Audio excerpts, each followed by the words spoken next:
गलवान घाटी विवाद पर कांग्रेस और वामपंथी पार्टियां तो अपने ही देश की सरकार पर संदेह कर रही हैं, लेकिन आज हम आपको एक ऐसे परिवार से मिलवाएंगे जो गलवान घाटी पर सारे संदेहों को हमेशा के लिए दूर कर देगा।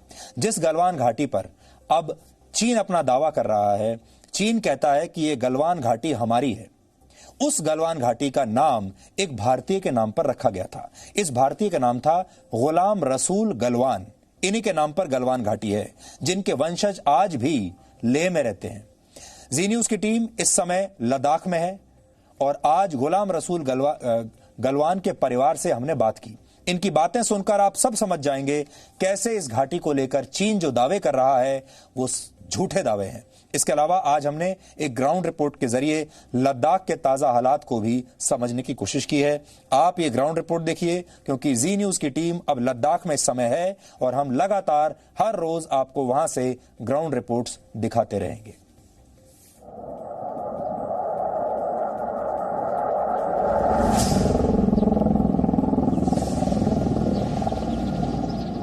जिस गलवान घाटी पर चीन कब्जा करने के लिए बेकरार है, उस गलवान घाटी का नाम भारतीय नागरिक गुलाम रसूल गलवान के नाम पर पड़ा है, जिनका परिवार आज भी लेह में रहता है। जी न्यूज पहला न्यूज चैनल है जो गुलाम रसूल गलवान के घर पहुंचा है। लद्दाख के गुलाम रसूल गलवान के नाम पर ही गलवान घाटी और गलवान नाले का नाम पड़ा है। 1875 में लद्दाख में ही गुलाम रसूल गलवान का जन्म हुआ था और महज 12 वर्ष की उम्र में वो ट्रैकिंग पर निकल गए थे। और उनके बारे में कहा जाता है कि जब अंग्रेज यहाँ पर आए थे तो उनके गाइड के तौर पर उन्होंने काम किया था। और अंग्रेज जब यहाँ पर रास्ता भटक गए थे सियाचिन से लेह की तरफ आने का, तो उन्होंने गलवान घाटी के पास जाकर एक नया रास्ता खोजा था और इससे खुश होकर अंग्रेजों ने उनके नाम पर गलवान घाटी का नाम रख दिया। और मैं इस वक्त जिस घर पर मौजूद हूं, ये उनकी ही जमीन है। यहाँ पर अब उनकी नई पीढ़ियां रहती हैं, जो उनके वंशज हैं वो यहाँ पर रहते हैं। उनके पौत्र नईम गलवान इस वक्त यहाँ पे रहते हैं और उसके साथ ही साथ ये पूरा इलाका आप जो देख रहे हैं, ये संपत्ति रसूल गलवान की ही बताई जाती है। सेंट्रल एशिया म्यूजियम जो इस वक्त लेह में है, वहां पर उनका पैतृक आवास हुआ करता था, लेकिन वक्त के साथ वो बदल गया और वहां पर कुछ नई चीजें बना दी गई। लेकिन ये जो आप घर की बाउंड्री देख रहे हैं, ये गुलाम गलवान की ही घर की बाउंड्री है और यहाँ पर फिलहाल उनकी जो परिवार के लोग हैं वो यहाँ पर रहते हैं। गुलाम रसूल गलवान का पूरा परिवार चीन को चुनौती देते हुए सीधे शब्दों में कह रहा है कि गलवान घाटी का पूरा इलाका भारत का था, भारत का है और भारत का ही रहेगा। रसूल गलवान का एक्चुअली घर जो ना यहाँ से लेह में सेंटर में सेंट्रल एशिया का म्यूजियम है, जो अंजुमन मौलवी इस्लाम लेह ने उसको बनाया। वहाँ पे हमारा घर है, जो रसूल गलवान वहाँ बैठा करता था। वो 1878 में लेह में पैदा हुआ, तो 12 साल की उम्र में उन्होंने ट्रैक करना शुरू कर दिया। तो लंदन से जो ब्रिटिश लंदन से जो एक्सप्लोरर और ट्रेकर आया, उन्होंने लेह में एक गाइड ढूंढा। तो वहाँ पे गलवान रसूल और कुछ साथियों को निकाल के उन्होंने क्या बोलता है सेंट्रल एशिया की तरफ रवाना कर दिया। तो रवाना करते हुए गलवान नाला पहुंचा। तो गलवान नाला मैंने आपको पहले भी बताया, गलवान नाला में जो ही पहुंचा, उनको अचानक जो ना मौसम खराब हो गया। तो लोगों का मिस्टर लिटिल डिल और उनके साथी कम से कम 20-30 लोग काफिले में था। उनको रास्ता ढूंढने में बहुत मुश्किल हो गया। उनके आंखों के सामने मौत नजर आ रहा था। तो रसूल गलवान ने वो जगह खोज करके उसका सुराग निकाल के उनको सही सलामत अपने दूसरे जगह पर पहुंचाया। तो वहाँ पे एक्सप्लोरर जो डेनमोर जो ना बहुत खुश हो गया, सरफराज यहाँ हस्बैंड बहुत खुश हो गया, बोला कि रसूल गलवान इस जगह का नाम हम गलवान नाला के नाम से रखेंगे। चीन को क्या जवाब देना चाहेंगे आप, क्योंकि आप लोगों की आवाज बहुत मायने रखती है। चीन को हम यही कहना चाहेंगे कि ये हमारा जमीन है, जहाँ से मतलब गलवान नाला से होकर जितने भी बात हो रहा है वो हमारे मतलब लद्दाख जितना एरिया, मतलब चाइना जो कह रहा है कि हमारे द्रास तक का हिस्सा जो है वहां तक हमारा लैंड उनका है कह के बोल रहा है। बट उनको ये कहना चाहेंगे कि ये लद्दाख का है, ये हिंदुस्तान का है, ये हिंदुस्तान का हिस्सा था, हिंदुस्तान का हिस्सा रहेगा और हम किसी भी कीमत पर हम इसको चाइना को लेने नहीं देंगे। हम इस पर डटे रहेंगे। हमारे तरफ से यही है कि हम भी आर्मी के साथ पूरा शाना बशाना हम उनके साथ सपोर्ट कर रहे हैं। हम उनको कह रहे हैं कि वो मरे नहीं है, वो शहीद हुए हैं। हम अमर रहेंगे जिंदगी भर के लिए, हम इंडिया के लिए। और हम यही कहना चाहेंगे, ये जो जमीन है हम उनको बिल्कुल लेने नहीं देंगे।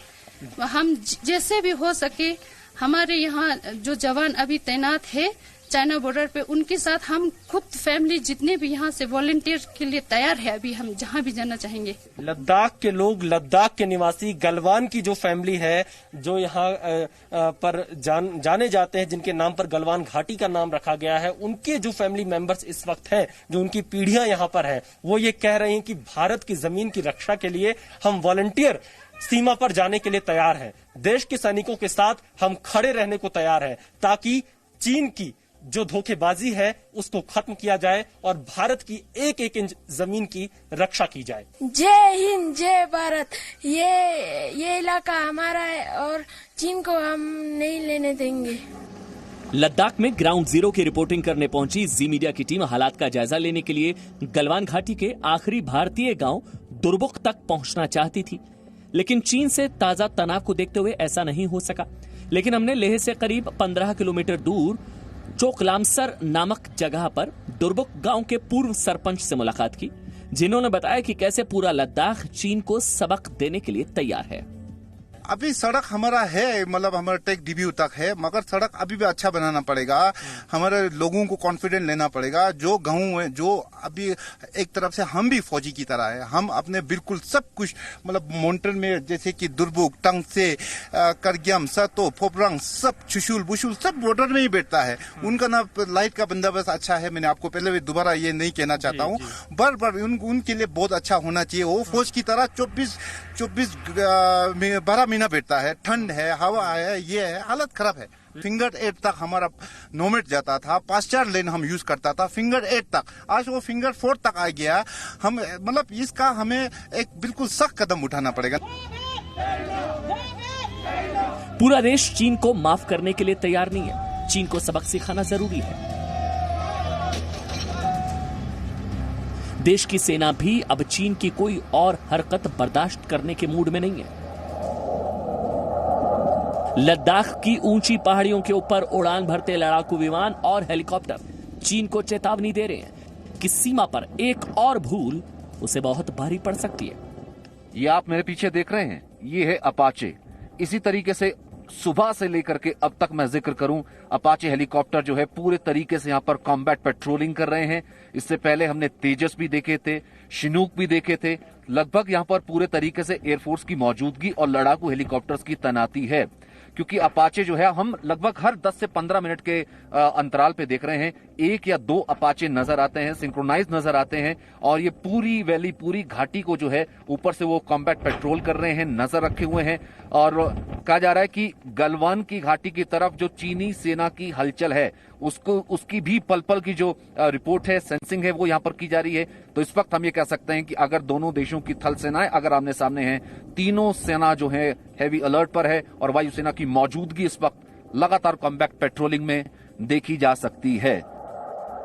सचिन अरोड़ा के साथ विशाल पांडे, लेह, लद्दाख, जी मीडिया। तो आपने खुद देख लिया कि लद्दाख और उसके आसपास के इलाकों में, एलएसी के आसपास जो सैनिक गतिविधियां भारत की तरफ से वो बहुत बढ़ गई हैं, यानी भारत ने तैयारी शुरू कर दी है। अब आप सबसे बड़ी बात समझ लीजिए, अगर प्रधानमंत्री नरेंद्र मोदी ने आज सर्वदलीय बैठक में और नेशनल टेलीविजन पर 137 करोड़ लोगों के सामने आकर इतने सख्त शब्दों में ये बातें कही हैं चीन के खिलाफ, तो इसका मतलब यह है कि भारत ने अपनी हर तरह की तैयारी पूरी कर ली है, चाहे वो डिप्लोमेटिक तैयारी हो या वो सैनिक तैयारी हो। और दुनिया भर के देशों से भी इस पर भारत ने अब तक बात कर ली होगी, भारत बात कर चुका होगा और अपनी सैनिक कार्रवाई भी, अपनी तैयारियां भी भारत ने अब तक कर ली होगी। यानी भारत अब जवाबी कार्रवाई के लिए पूरी तरह से तैयार है, क्योंकि अगर तैयार नहीं होता तो प्रधानमंत्री शायद आप सबके सामने आकर इतना सख्त बयान नहीं देते। डिप्लोमेटिक माध्यमों से भी चीन को अपनी बात दो टूक स्पष्ट कर दी है। भारत पीस और फ्रेंडशिप चाहता है, लेकिन अपनी सॉवरेनिटी की रक्षा हमारे लिए सर्वोपरि है। तो प्रधानमंत्री का बहुत बड़ा बयान है, इसके बहुत बड़े मायने हैं। यहां पर हम 5 मिनट का एक छोटा सा ब्रेक ले रहे हैं। 5 मिनट, आप अपना कोई और काम है तो Presenting B News app available on Google Play and App Store. Download it now.